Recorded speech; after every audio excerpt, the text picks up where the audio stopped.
बूढ़ा चोर और बाबा के उपदेश का परिणाम।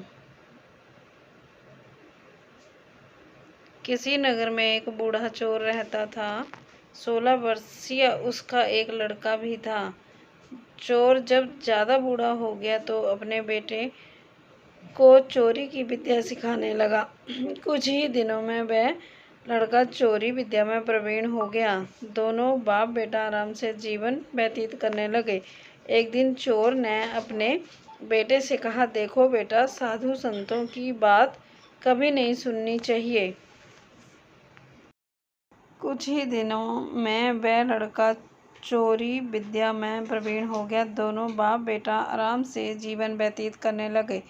एक दिन चोर ने अपने बेटे से कहा, देखो बेटा, साधु संतों की बात कभी नहीं सुननी चाहिए। अगर कोई महात्मा उपदेश देता हो तो अपने कानों में उंगली डालकर वहां से भाग जाना चाहिए, समझे?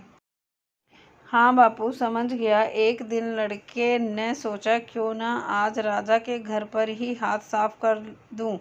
ऐसा सोचकर उधर ही चल पड़ा। थोड़ी दूर जाने के बाद उसने देखा कि रास्ते में बगल में कुछ लोग एकत्र होकर खड़े हैं। उसने एक आते हुए व्यक्ति से पूछा, उस स्थान पर इतने लोग क्यों एकत्र हुए हैं?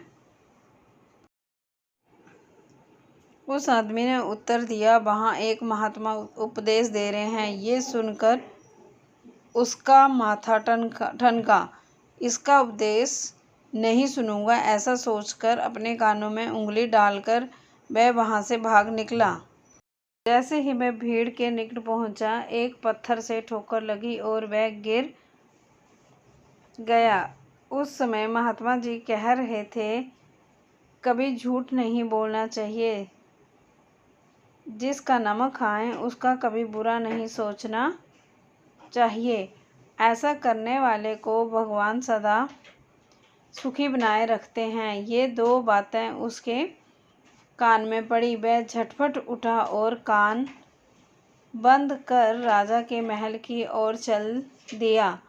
वहां पहुंचकर जैसे ही अंदर जाना चाहा कि उसे वहां बैठे पहरेदार ने टोका, अरे कहाँ जाते हो, तुम कौन हो?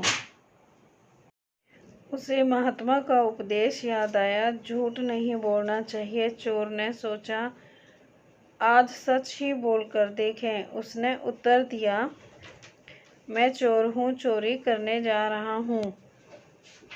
अच्छा जाओ। उसने सोचा, रहजमाल का नौकर होगा, मजाक कर रहा है। चोर सच बोलकर राजमहल में प्रवेश कर गया। एक कमरे में घुसा। वहां ढेर सारा पैसा तथा जेवर देख उसका मन खुशी से भर गया। एक थैले में सब धन भर लिया और दूसरे कमरे में घुसा। वहां रसोई घर था। अनेक प्रकार का भोजन वहां रखा था। वह खाना खाने लगा। खाना खाने के बाद वह थैला उठाकर चलने लगा कि तभी फिर महात्मा का उपदेश याद आया, जिसका नमक खाओ उसका बुरा मत सोचो। उसने अपने मन में कहा, खाना खाया, उसमें नमक भी था, इसका बुरा नहीं सोचना चाहिए। इतना सोचकर थैला वहीं रख वह वापस चल पड़ा। पहरेदार ने पूछा, क्या हुआ, चोरी क्यों नहीं की? देखिए, जिसका नमक खाया है उसका बुरा नहीं सोचना चाहिए। मैंने राजा का नमक खाया है, इसलिए चोरी का माल नहीं लाया, वही रसोई घर में छोड़ आया। इतना कहकर वह वहां से चल पड़ा। उधर रसोइये ने शोर मचाया, पकड़ो पकड़ो, चोर भागा जा रहा है। पहरेदार ने चोर को पकड़कर दरबार में उपस्थित किया।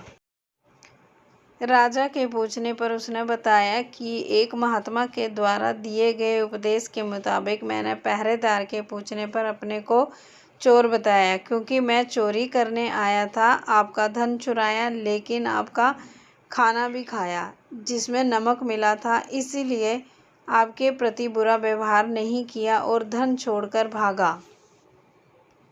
उसके उत्तर पर राजा बहुत खुश हुआ और उसे अपने दरबार में नौकरी दे दी। वह 2-4 दिन घर नहीं गया तो उसके बाप को चिंता हुई कि बेटा पकड़ लिया गया।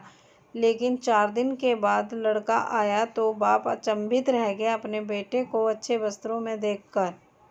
लड़का बोला, बापूजी, आप तो कहते थे कि किसी साधु संत की बात मत सुनो, लेकिन मैंने एक महात्मा की बात सुनी और उसी के मुताबिक काम किया, तो देखिए सच्चाई का फल, मुझे राजमहल में अच्छी नौकरी मिल गई।